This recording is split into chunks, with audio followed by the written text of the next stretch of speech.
Welcome to Crypto in America Live, the only show bringing you candid conversations on the biggest news stories, legal issues, and policy developments shaping the crypto world every Friday afternoon. Hey, guys. Happy Friday. Happy Juneteenth. Happy Friday. Happy Juneteenth. How was the Solana Policy Institute event in Chicago? It was good. It was very good. We sat down with Rep. Dusty Johnson from South Dakota. We had a great chat with him on stage. We broke a little bit of news, I think, Gerald. He told us that the House could pass clarity quickly if the Senate sends them down a bill that isn't a pile of horse manure, which is a great quote. But I think the sentiment there was basically, we can move quickly as long as the Senate gets us something good, which I think a lot of the crypto industry was excited to hear, just because I think there's been some question. I think, well, there's been so much focus on the Senate, right? And the House kind of gets forgotten about in situations like this when there is so much focus on just this first part of the process. And it's not even the first part, it's like the 18th part of the process. But good to hear about what's going to happen next and kind of get a picture of where we might go in the next couple of weeks. Yeah, no, it's great. You were missed. Yeah, but you were missed. Yeah, I think the disclaimer is don't try and fly internationally would be the next time around. That's my fault. I was supposed to be there, and then my first short flight was so delayed that I missed my long haul flight to Chicago. That's all right. Our foreign correspondent. Jacqueline Volnick. We have another one coming up in September, though, in Washington, D.C., so we will be there at that one.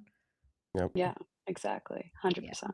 All right, Ellie, bring us to the headlines. All right. Well, the government is closed today. The markets are closed. So everybody, in theory, should be watching Crypto in America Live. But we will get into the headlines and tell you all that you need to know going on this Friday. Probably the biggest headline of the week, and something the crypto industry cares a lot about, is the CME suing the CFTC over perpetuals. And let's get a clip of Terry Duffy up and ready to go so we can kind of give you an idea of where the CEO of the CME is coming from. He's actually soon to be the executive chairman of the CME because he's actually stepping down in March of next year. He says he's been planning this lawsuit for 8 months and alleges that the CFTC chair, Michael Selig, has circumvented laws, including Dodd-Frank and the Commodity Exchange Act, by allowing Kalshi to list perpetual contracts as a future rather than a swap. And we can get into what that means. Let's roll the clip from Terry Duffy. We are not taking this lightly. I'm not trying to pick a fight with anybody. I'm just trying to state the law. So it's not personal, just trying to state the law. Melissa asked me the question, would I list this? I need to understand what the rules of the road are first before I list anything, and I don't think the rules of the road are very clear. There's a lot of, I would say, misrepresentation of certain facts. Do you think the CFTC is misrepresenting certain facts? I do, Melissa, to an extent. They said on your show last week that they created a rule around 24/7. They did not create a rule around 24/7. There's a handful of things that the chairman has said, his own words, that are just not true. He said that as it relates to how the Commodity Exchange Act defines the futures contract. There are a lot of things that are, and he also suggested, as I said earlier, that there's case law to suggest that his decision was the right one. Well, he forgot to look at Dodd-Frank and what that legislation said. So I think there's a lot of problems here. So yes, I do. Yeah. Take us home, Gerald. I'll point out a couple of things. So Terry Duffy is known as the sixth commissioner. The head of CME typically has a pretty tight relationship with the CFTC. So kind of interesting to see them breaking on this. And then I also just want to point out kind of a fun fact for where the industry stands more broadly.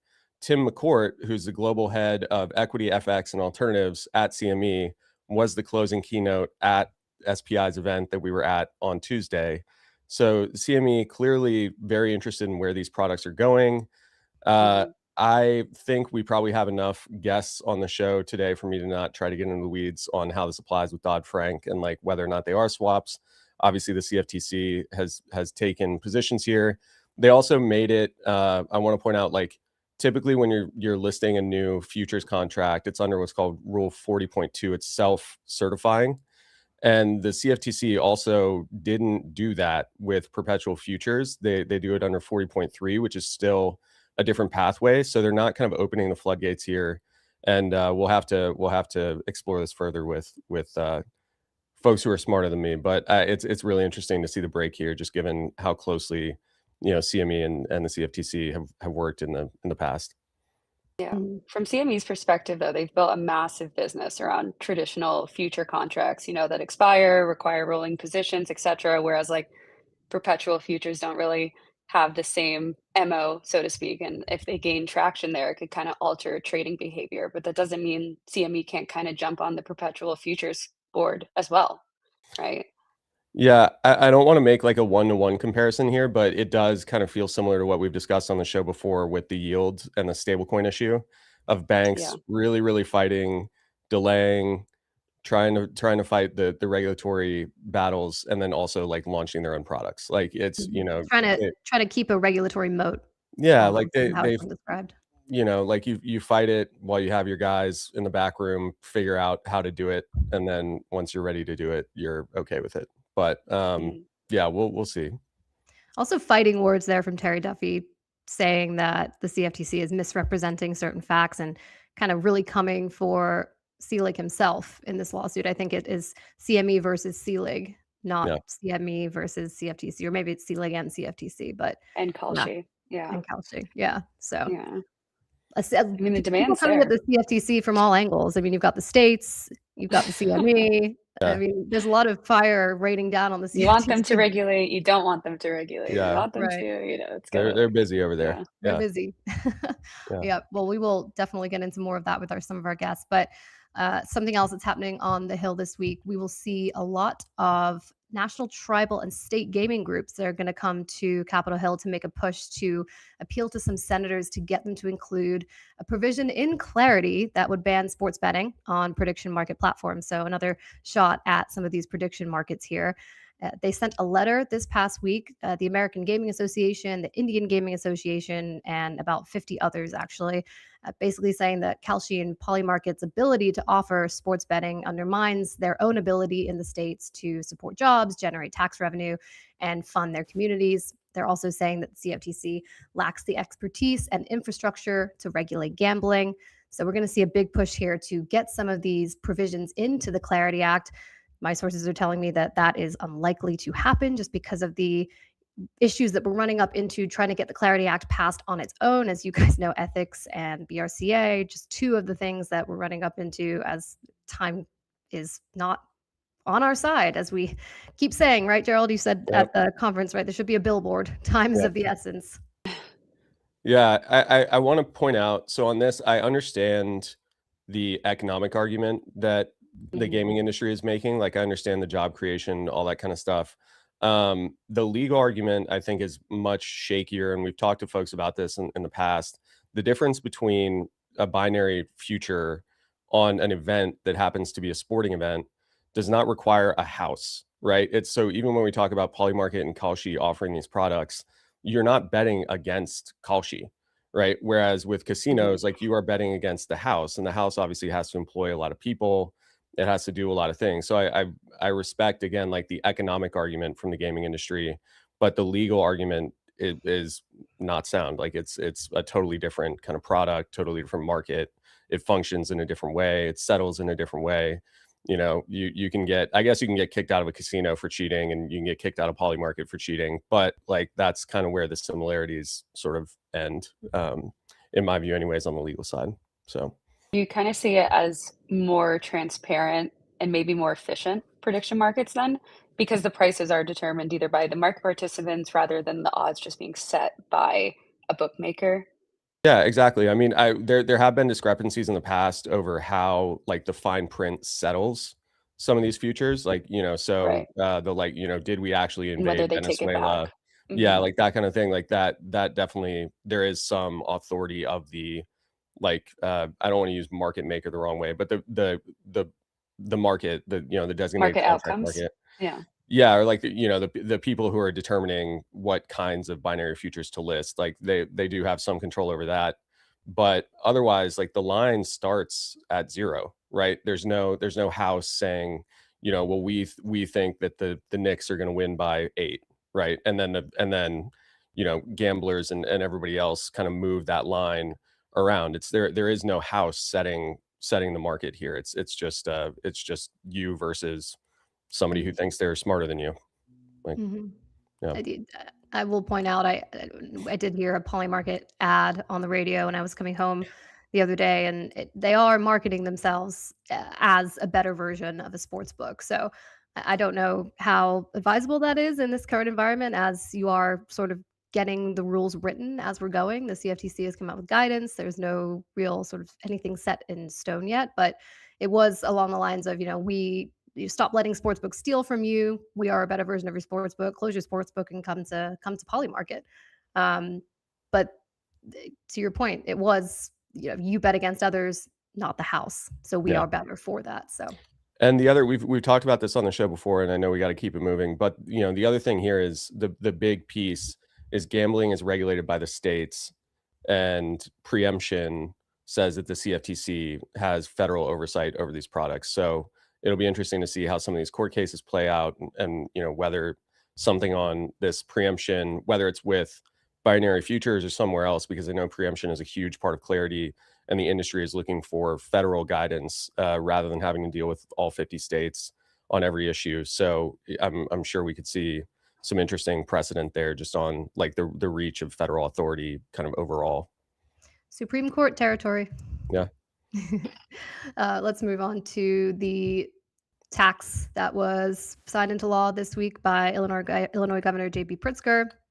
We knew this was coming, but basically Illinois businesses have now been slapped with a 20 basis point tax. Crypto firms, actually not even crypto firms, just firms in general that deal with crypto, the transfer, custody, exchange of crypto will have to pay a 20 basis point tax. A lot of people we've talked to have called this a toll booth on the internet, taxing email. I think Miles Jennings actually put that up on Twitter this week. But what's interesting about this, I thought, is that all these funds, according to Miles anyway, are going to be set aside rather than actually be allocated to go towards any spending on anything. And he says that's because the tax will likely face challenges in court. I've actually verified this independently. Folks are currently talking to law firms to try and figure out how viable like a big group lawsuit might be. And Miles said likely litigation will be one of the only ways to fight this, because actually those Illinois lawmakers are out for the rest of the year. The session has ended, so there's really very limited time to be able to fix anything like this from a legislative perspective. So folks are looking to the legal side to try and make this not happen. Yeah, I mean, I think one of the other takes that I kind of saw permeating on Twitter was like, great for Miami, right? Like, yeah, it's a Miami ad. Move to Florida, exactly. Or Dallas. Dallas is now a business hub too, right? Yeah, and yeah, for sure. We talked to Old about this. Like, it is, I guess it's disappointing to see Illinois kind of ignore just the commodities driven base, and obviously crypto is now a big part of that, with big market makers, exchanges there. It's interesting to see that they would approach the industry this way. And then the other thing is, it's only 20 basis points, but you're talking about like trillions in volume. Like this could potentially be a pretty big financial, I guess, boon for Illinois if it goes through, unless they lose everybody to different states. And then, just with the amount of volume we're talking about, like that does add up. It's a lot of states will do this for certain other activities, like a penny tax to like build a road or, a new stadium or something. But interesting approach here. And I guess we'll have to see how these challenges play out as well. Because yeah, like you said, Illinois, there's nothing else to do from a legislative perspective. So see in court, I guess. Yeah, there's a potential veto session, but people don't think that's likely given the politics of this thing as well. Yeah. You can see Brian Armstrong's tweet here, essentially saying the Illinois law is remarkably bad. It will end up hurting the state, kill jobs, and push innovation out of the state. And I saw this on my timeline as well, just like critics arguing that it's effectively a tax on the movement. Digital assets can make it a less attractive place for businesses, going off what Gerald said. Welcome to Miami, I guess. That is maybe the response here. I like how he pointed out the voters here too, kind of making this a voting issue, right? If you're not happy with it, go to Stand With Crypto and tell your legislators that you're not happy with it. Yeah. Midterms are coming. Yeah. Yeah. So we'll see how that goes. But just a quick update on the Clarity Act here before we go to our first guest. We are now down to this coming week will be the last week before lawmakers leave for the 2-week July 4th recess. But this week we had some negotiations between Republicans and Democrats on the Senate Banking and Senate Agriculture Committee. They basically talked about where they are, where they need to get to in order to get the bill to the Senate floor. I think it's pretty clear at this point that we're not going to get a Clarity Act before July 4th. They are talking about bringing it to the floor sometime after the recess. Some of the big three focuses that we know are still a big part of the conversation are kind of getting the Agriculture Committee text to a good workable place. You got to merge those texts still, banking and ag. Ethics is the big one, and so is getting buy-in on the BRCA. And to that point, acting Attorney General Todd Blanche met with law enforcement groups yesterday, basically to reassure them that the BRCA is sound and that law enforcement will have all the tools that they need to be able to go after bad actors. And yeah, that's the update from this week. There's more meetings to come next week, so we should have some updates there. And we have our Friday show following week. But just a reiteration that Rep. Dusty Johnson did tell us this week that the House is poised to move quickly once the Senate passes the bill down. If they send a workable bill, that they won't have too many changes to. But again, we will have to see how that all plays out in the coming weeks. So moving on to our first guest, Hyperliquid has been in the spotlight this past week following the platform's successful price discovery during SpaceX market debut last Friday. SpaceX perpetual futures have become its largest market, accounting for roughly 30% of daily trading volume. Joining us now is David Schamis, CEO of Hyperliquid Strategies. It's a digital asset treasury company focused on the Hyperliquid ecosystem. David, welcome to Crypto in America. Thanks. It's good to be here. Sorry, I'm sitting in my car. Hopefully that's okay. I'm not driving though. I'm just sitting. That's all good. Yeah. We won't tell. It's okay. Yeah, exactly. David, you were one of the early people arguing that the Hyperliquid market was giving a more accurate picture of the investor demand for SpaceX than the traditional IPO process. Why do you think that the market got it more right than the underwriters? Look, I made a couple of points. The obvious one is that I think for years, and I've been carrying on about this for way longer than I've even known about Hyperliquid, or longer than Hyperliquid even existed. But when the investment banks price these IPOs, they do it very conservatively. And they do it conservatively, one, I think because they want to make sure with like 100% certainty their deal gets done. And two, it's a really nice, giveaway to the buy side who gets their famous, IPO pop that they all love. It's like free money for the best clients. And on one hand, I get that. On the other hand, we can't be surprised when actual liquid markets with actual people trading in advance of that do a better job of predicting where it's going to trade following the IPO. And we saw that with Cerberus, whatever that was, 4 or 5 weeks ago. And we saw that with SpaceX, and I was tweeting about it and lots of people had lots of criticisms for me. I don't know what I'm talking about. Hyperliquid markets are too thin, et cetera. And it turned out, in both those cases, and I'm guessing many cases going forward, real people with real money trading on real markets are a better gauge for where things are going to trade in real life than people sort of putting their finger in the air, picking a price with all sorts of other concerns, as we just talked about. Yeah, David, I know we're going to talk a lot about Hyperliquid and price discovery, but I want to ask you about like IPO pricing specifically, because I think it's a pretty opaque process to a lot of the folks in our industry who are more familiar with these, like I'll call them commodities driven markets. The size of the companies that are coming up now means that there is so much liquidity, so much price discovery kind of already built in. Matt Levine, who we've talked about on the show before, the columnist Money Stuff, had a great column on this, where basically the day before the IPO, obviously there was that raise at 135, and then he said basically one of 4 things is going to happen, and one of those things was essentially Elon and his team have talked to so many banks and you mentioned kind of the bump on day one is kind of meant to price in about a 20% bump. And that's almost like, yes, Hyperliquid was building that in on the price discovery side, but that also is almost exactly what happened with SpaceX. So do you think there's so much that went into kind of this roadshow and conversations and the pricing with the banks that this went kind of exactly how you would expect it to go? Or what do you think was different about this one and maybe Anthropic and OpenAI later this year, where they have so much capital, they have so much price discovery from all these late stage private raises and these really extensive roadshows?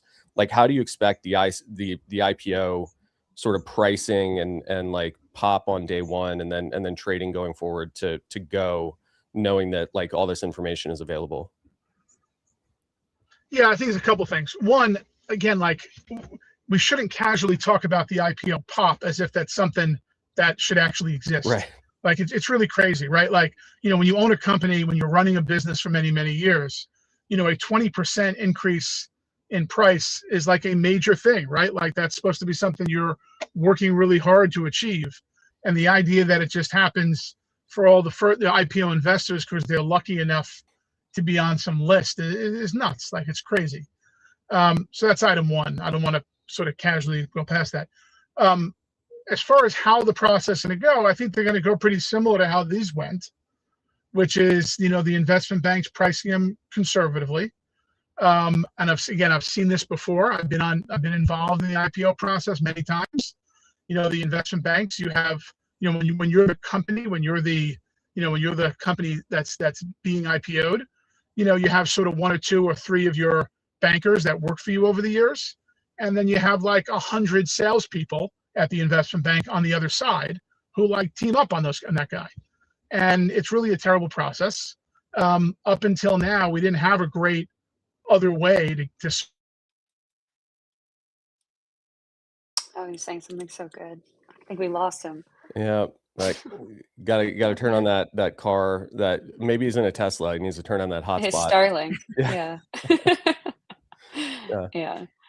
But yeah, We'll it get is him really back. interesting what he was talking through, and hopefully we'll get David back on just the pricing mechanism itself is just fascinating to me, because it is crazy that it's kind of this like free money on day one for all these insiders.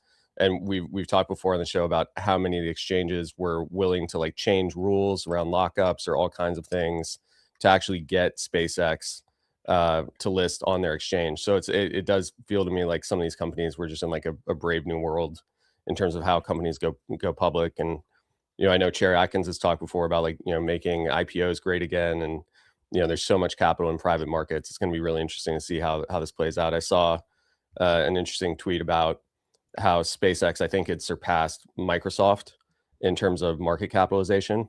Mhm. And Microsoft, I think, I'm going to get these numbers wrong, but I think it was like 100 billion in profit on like 140 billion in revenue. And again, those numbers aren't right, but it's that ballpark.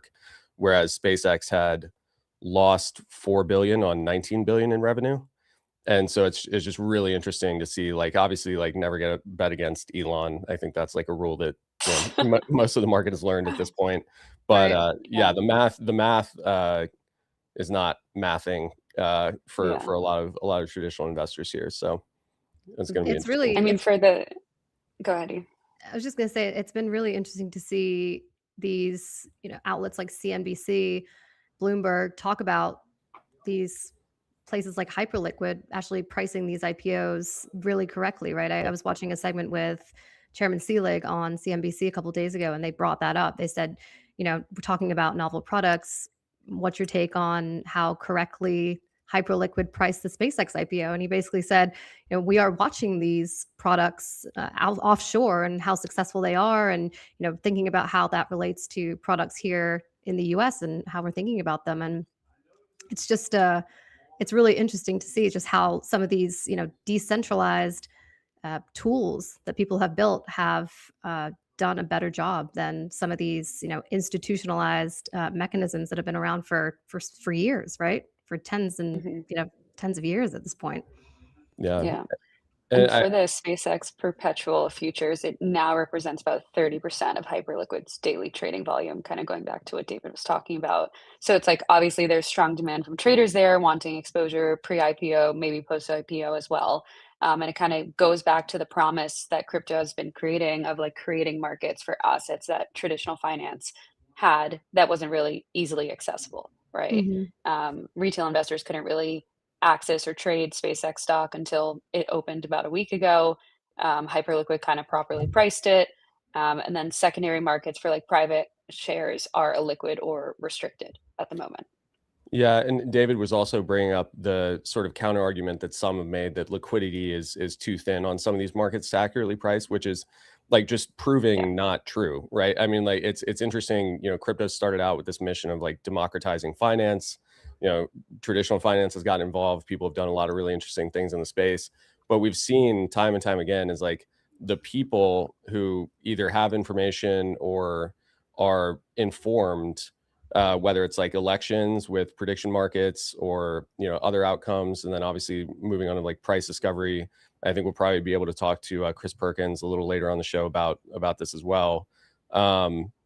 It seems like that is like a real kind of utility that we have in the space. So yeah, we'll see. I think more accurate pricing and kind of outcome discovery is better for everyone. So, you know, I think it's great that, you know, we have very limited perpetual futures approved in the US right now.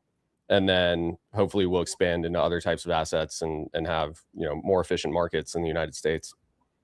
Yeah, I think I hear David from the skies above if we want to bring it back in. Yeah. The voice of God. The voice of David in the car. My wife says, yeah.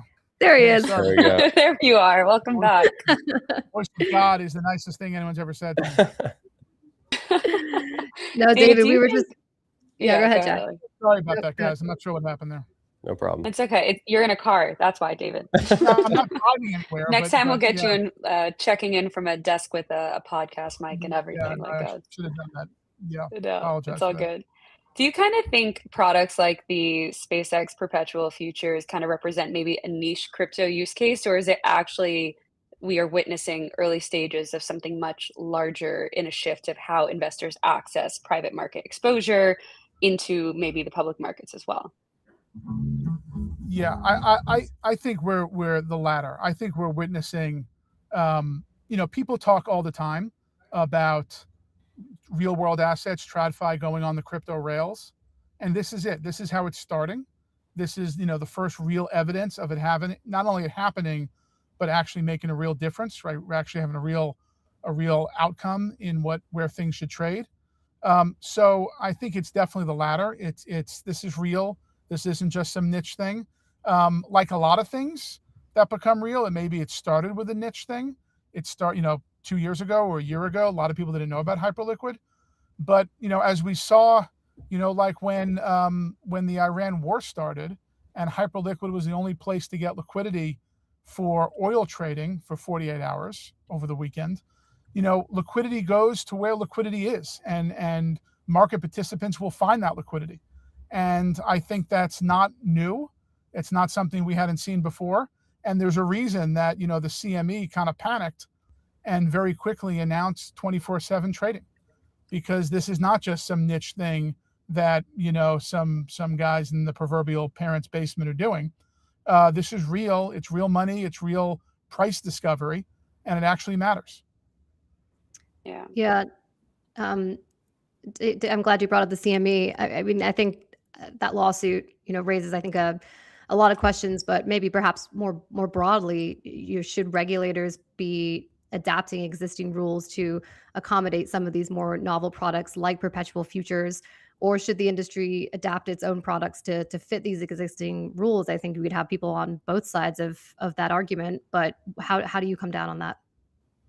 Well, it's a funny thing, right? Because normally when you talk about stuff like this, you talk about how, you know, industry participants are moving quickly and the regulators are sort of dragging their feet. The opposite is happening here, right? The regulators are being pretty open and pretty front-footed on things like perps, obviously allowing Kalshi to do their Bitcoin perp. And the CME who's supposed to be about innovation and their customers are the ones trying to stop them, are the ones suing their own regulator for letting this happen. So it's definitely not normal. It's super strange, and I don't know. Suing your regulator is never a great strategy, and I'm not sure how successful it's going to be for them. I also think the CME, should be happy about this, right? Oil trading on Hyperliquid, I'm pretty confident, has generated volume for the CME, not reduced it. Yeah. David, you have mentioned that one of the most common criticisms was that Hyperliquid is still a relatively small market and doesn't represent the full spectrum of investors. Why do you think people should trust Hyperliquid's pricing signals at this stage then? Well, a couple reasons. One, so far, it's been pretty accurate. When you look at Cerberus, you look at SpaceX, look at some other things, it's done a pretty good job. So far, its track record has been pretty good. And secondly, I think it's not because there are, 50, people outside the US trading their parents' basement doing this. It's real people with real liquidity flowing there. So what do I mean by that, right? Before the SpaceX IPO, if you were an original SpaceX investor 10 years ago or whatever, and you had a huge long SpaceX exposure, and then you found out that before the IPO, you can get liquidity on Hyperliquid at a price above the IPO price, you might have figured out how to go do that. And, not every SpaceX investor did it, but I bet a lot did. And that's who's trading on it, right? It's not just the dudes in their parents' basement. It's real people with real exposures on both sides trading this stuff. So it's, I said that the point I made before, liquidity finds liquidity. People with exposures that were looking to sell at 195 versus 135, like, you can understand why they were sort of trying to figure this out and walking over hot coals, because that's a big difference. So it's not, again, it's easy to sit here and dismiss this and say, oh, it's just a couple people outside the US, but that's not what's happening. And the dollars are just too much to be that. Yeah, David, I want to ask you about sort of the resilience or the ability to handle volume that Hyperliquid has shown, both in, as you mentioned, like the oil markets off hours, and then with the IPO. There were some centralized platforms that kind of got stuck and had to unwind customer positions. Hyperliquid kept operating without any interruption. When you think about that in the context of all the liquidations that happened on 10/10, do you think decentralized exchanges need to have kind of regulatory backstop? It seems like they operate very well, but like sort of outside of the realm of traditional kind of CFTC oversight for now. Where do you see that going in terms of, centralized platforms versus more decentralized architecture? Yeah, I think there's two parts to that question, right? The first part is, there's no doubt Hyperliquid has performed incredibly well in stressful times, better than a lot of both centralized and decentralized places.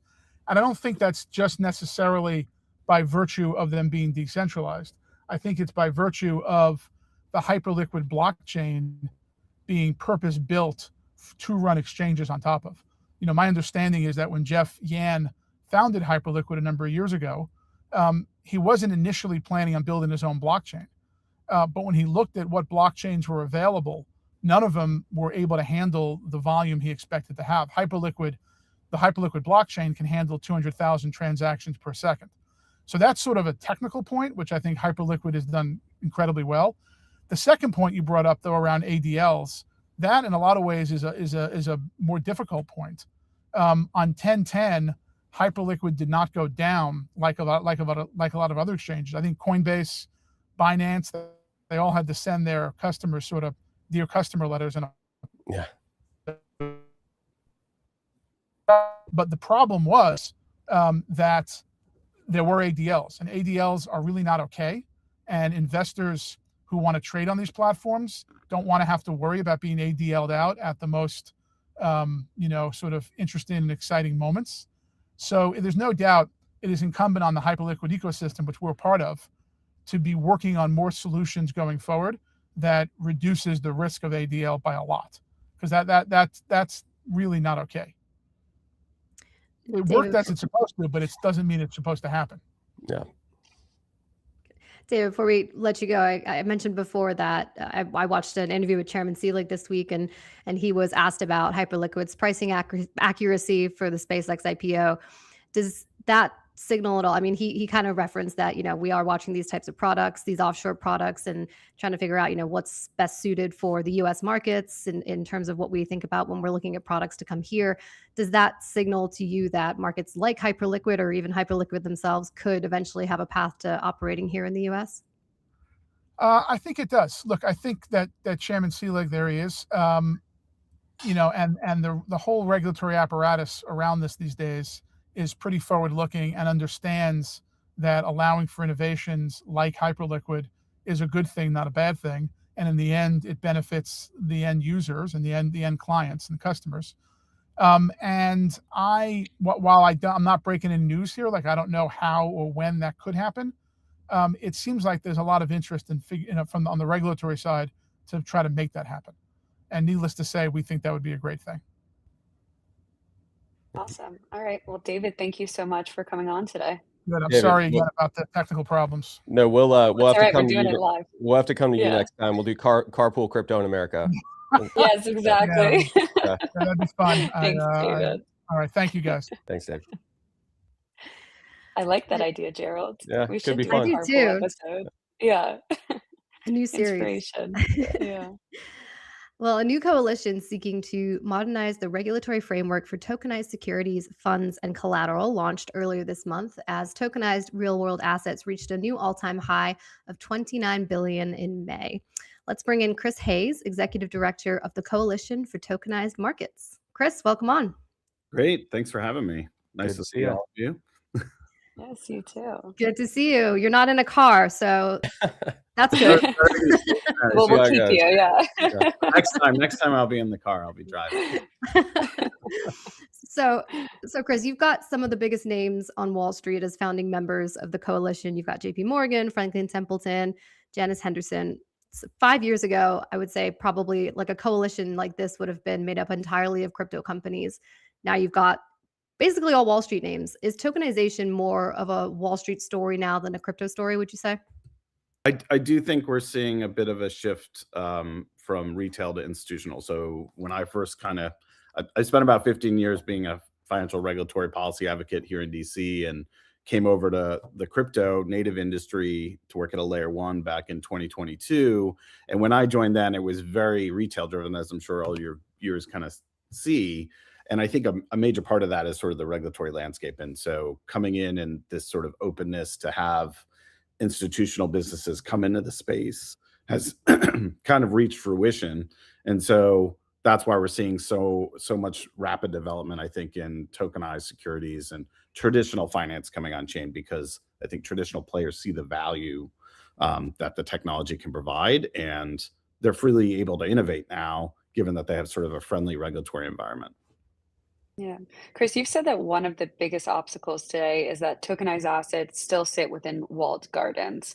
What do you think needs to change for investors to move these tokenized assets more easily and freely as we can with traditional crypto assets today? Traditional. It's crazy I just said that. Well, I think it's like a really good point, because when you think about how are we going to have adoption, right? So I think we see a lot of adoption, particularly with the tokenized money market funds in crypto native communities who are like, hey, great, I can have this sort of traditional product, pays me some yield for my corporate treasury or to back my stable coin, et cetera. But to have wider adoption for individuals and have them see the real benefit, and that also helps the policy conversation, you really need to be able to have that peer-to-peer transferability of these assets. And right now, for many of these tokenized funds, just because of the Bank Secrecy Act and some of these AML requirements, they have to sit in individual accounts. And so I can't send my tokenized money market fund to one of you directly without being fully onboarded in their wallet. And so it kind of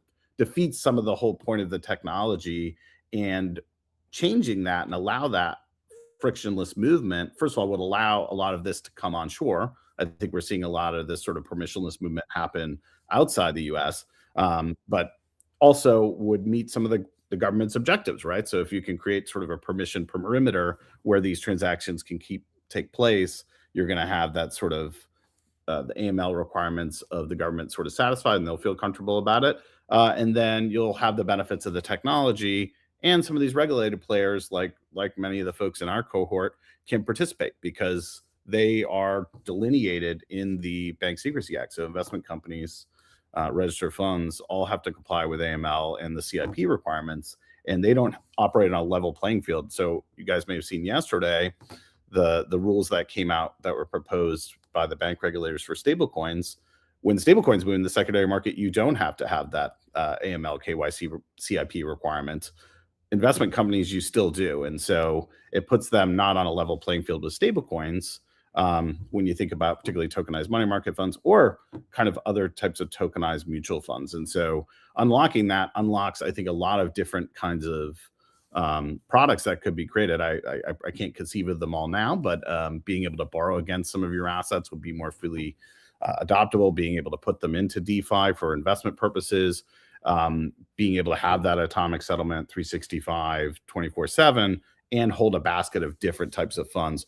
The idea is basically if you can create that tokenized market where things can move more quickly within a regulated environment, then you can grow the pie for all of these firms.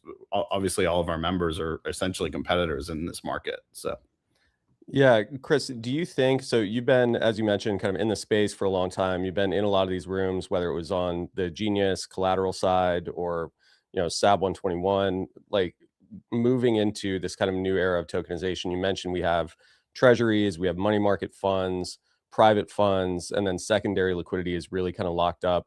Do you think BSA is like the biggest regulatory barrier, or what do you think are the biggest objectives for the coalition in terms of getting rules that fit the products here? Look, I think we're driven by our members. What we're trying to create here is not another trade associations. There's a lot of great trade associations. There's 3 on the crypto side. There's some on the traditional finance side.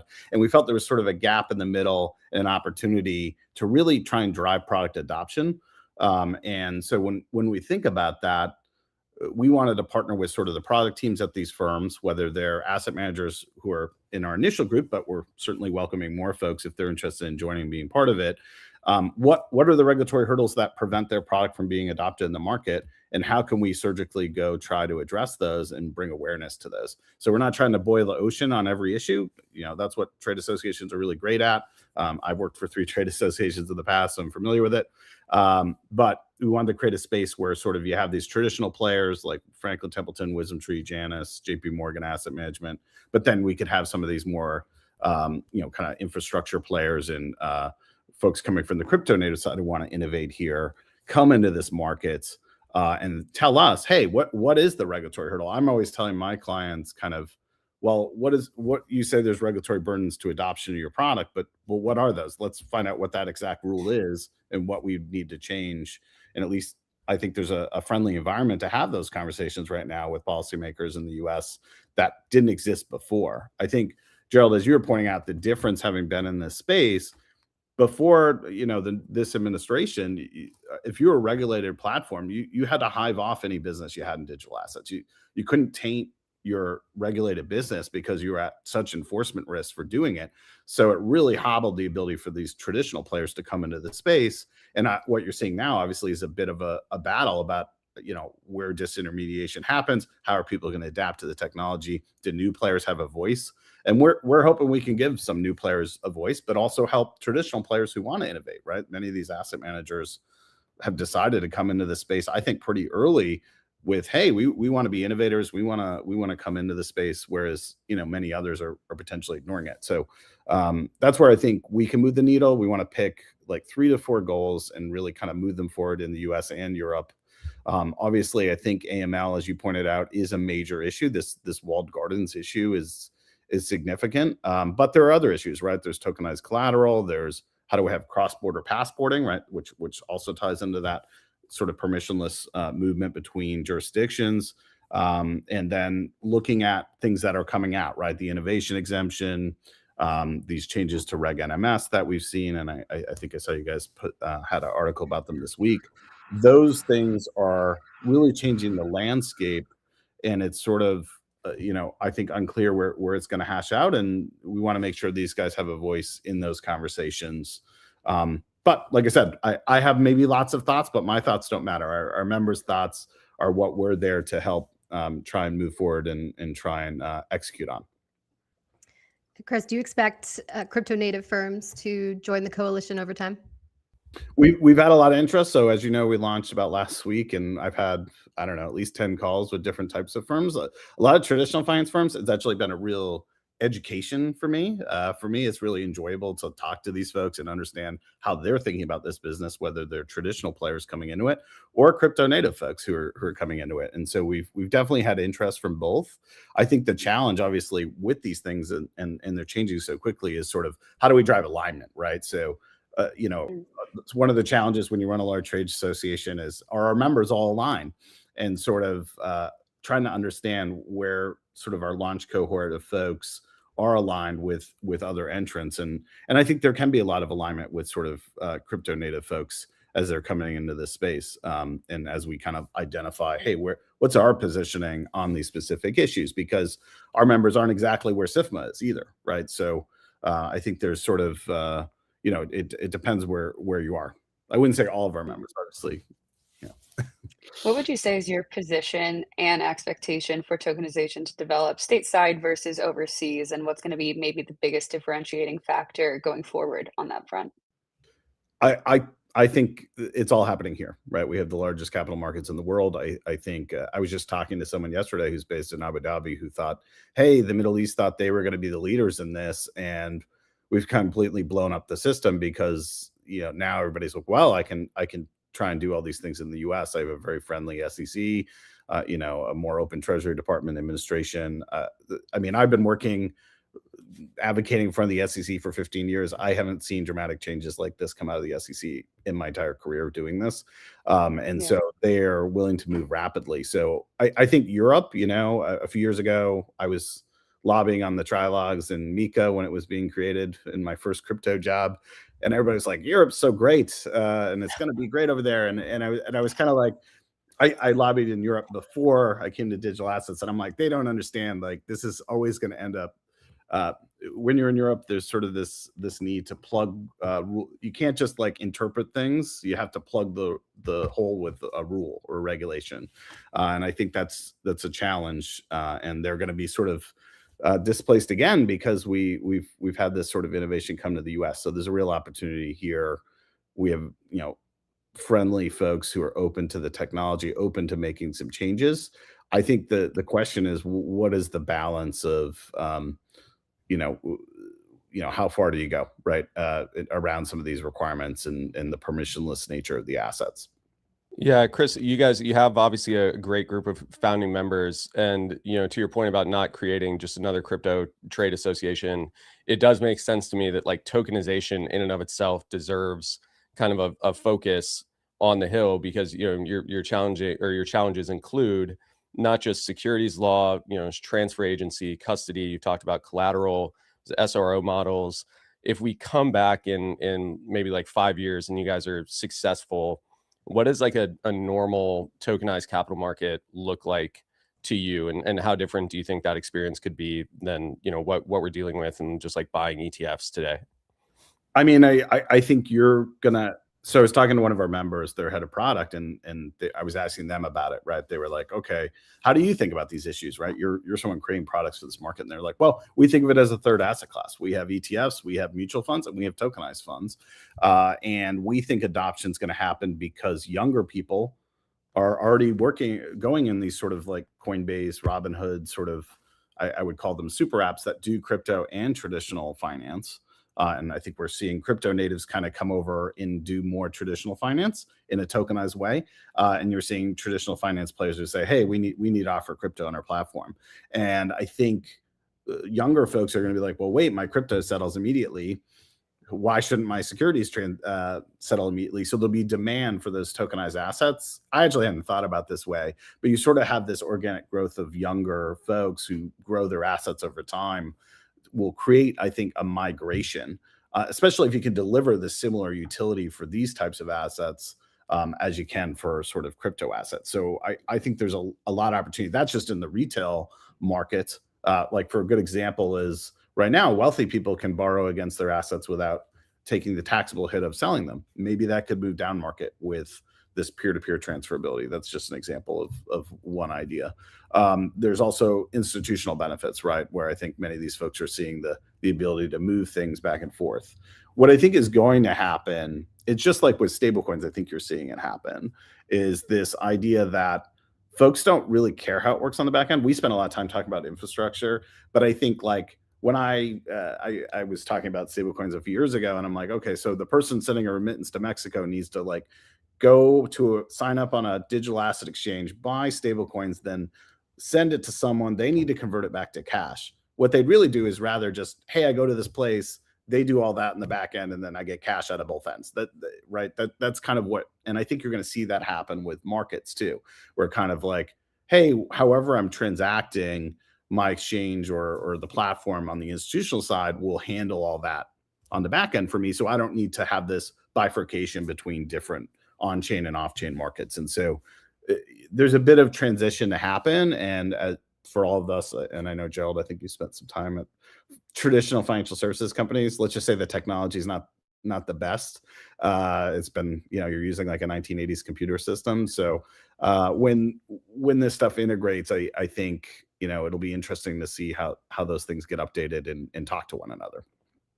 Absolutely. Yeah. Chris, we'll love to see how it plays out, and we'll have to have you back on once you guys have tackled some of these issues. So appreciate it. Gerald, appreciate the time. Thanks, Chris. Thanks all you guys. Thanks. Appreciate it. All right. Well, last but certainly not least, we are joined by 250 Digital CEO Chris Perkins. Chris has been bullish on the state of U.S. derivatives markets, saying he hasn't seen this level of innovation and excitement in years. So we're going to get his take on what's driving it, as well as the ongoing CME CFTC legal battle over perpetual futures. Chris, welcome back. Hello. Awesome to be back. How you guys doing? Welcome. Doing How well. are you? Awesome.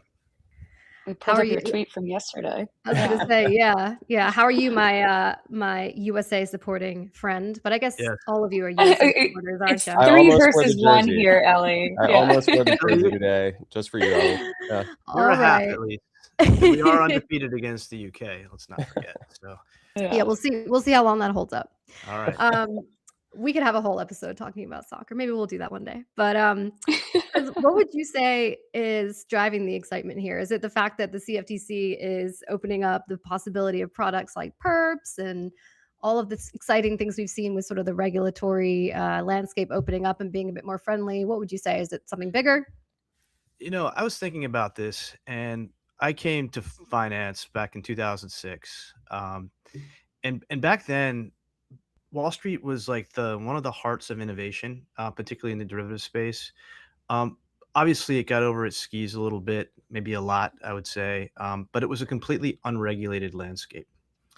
I was on the floor of Lehman when it went bankrupt. I remember people crying under their desks and like the world is ending. And it's hard for people, years later, understanding how much of a traumatic event that was. After that, all the governments got together in 2009 in Pittsburgh, and they said, that's it. We're going to take care of this derivative stuff once and for all. They put out a G20 accord, and it said, all right, guys, the solution is hyper centralization. You're going to have to report all your trades. We need to look at them. You need to put all your exposure in this hyper centralized central counterparty. We're going to dump a lot of collateral into it.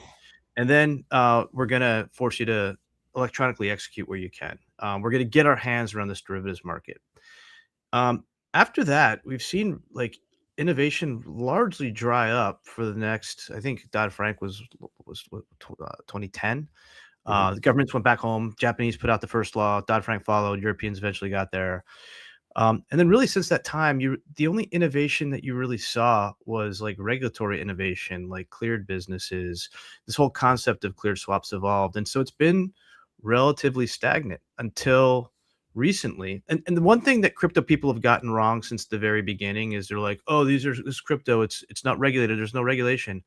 That's complete BS. Derivatives have always been regulated post Dodd-Frank, whether they're a swap or a future, a security or a commodity. Now, we didn't really know which was which, but derivatives have always been regulated. And now we're finally seeing these green shoots of innovation starting in the crypto space in many cases. like with perps. Really amazing innovation. It really scares the incumbents. We'll maybe talk about, Terry Duffy's view about them, but amazing Yes. innovation. You're also seeing the emergence of prediction markets, two forms of derivatives that I think can change the world in a very positive way. Also, it's a continuation of this concept of the democratization of finance, where retail players can finally participate. And so, like, frankly, I'm not surprised that a lot of incumbents don't like it very much. What do? They rely on what they can, slow it down. It's going to take me a little much longer to turn my ship, regulatory moat, defend, defend, defend. Not all. I mean, I think we've seen some incumbents be very proactive. We could talk about that. Yeah, Chris, you kind of beat us to our next question. We talked about the CME CFTC dispute in the beginning of the show, and Terry as well. Essentially, the dispute over perpetual futures has become one of the most closely watched regulatory situations, so to speak, in the industry right now. What do you think is really at stake here from your perspective? And ultimately, how do you think it will be resolved? The stakes are incredibly high. Derivatives markets rule the world. And if you don't believe me, look at why ICE bought NYSE and not the other way around. Derivatives are where the money is. Derivatives, really form the foundation of risk transfer. They've been around for a really long time. If you know your history of derivatives, they started in Japan, I think in the 16th or 17th century with rice futures. They've really create the foundation for risk transfer. And so it's no surprise to me. And by the way, I've known Terry Duffy for many, many years. He's saying he's not threatened by perpetuals. I would say the complete opposite. I testified in Congress with him a couple of years ago. He was fighting them then. He wasn't very nice to me, and I was fighting back, and he's fighting them now.